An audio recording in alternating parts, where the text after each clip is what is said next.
जुन्या काळात आजी आजोबा सांगायचे, सुरण खा म्हणजे पोट बिघडणार नाही. कारण सुरण हे फक्त भाजी नाही, तर औषधी गुणांनी परिपूर्ण एक नैसर्गिक देणं आहे.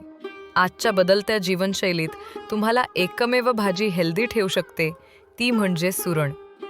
विशेषतः मूळव्याध, अपचन किंवा शौचासोबत रक्त पडण्यासारख्या समस्यांवर सुरणकंद अतिशय परिणामकारक आहे. आजच्या धावपळीच्या आणि अनियमित आहाराच्या काळात अशा समस्या सामान्य झाल्या आहेत. त्यामुळे घरगुती आणि सुरक्षित उपाय म्हणून सुरणाचा वापर करणे ही उत्तम सवय ठरू शकते. यात vitamin C, vitamin B6, fibre, potassium, calcium आणि आयर्न भरपूर प्रमाणात असते. हे सर्व घटक शरीरातील पचनक्रिया सुधारतात, सूज कमी करतात आणि आतड्यातील विषारी घटक बाहेर काढण्यास मदत करतात. सुरणात डायजेस्टिव्ह एन्झाईम्स असतात, जे अन्नाचे योग्यरित्या पचन करून गॅस, बद्धकोष्ठता आणि ॲसिडिटीपासून मुक्ती देतात.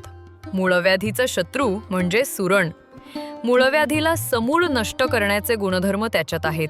सुरण खूप उपयोगी असले तरी ते योग्य प्रकारे खाल्लं नाही तर घशात खवखव किंवा चुरचुरी येऊ शकते. त्यामुळे ते नेहमी तुपात किंवा तेलात भाजूनच खावे. तसेच शिजवताना थोडं लिंबू रस किंवा चिंच टाकल्यास त्यातील उष्णता कमी होते. ज्यांना शरीरात उष्णता जास्त असते त्यांनी दररोज न खाता आठवड्यातून 2 ते 3 वेळा सुरण खावे.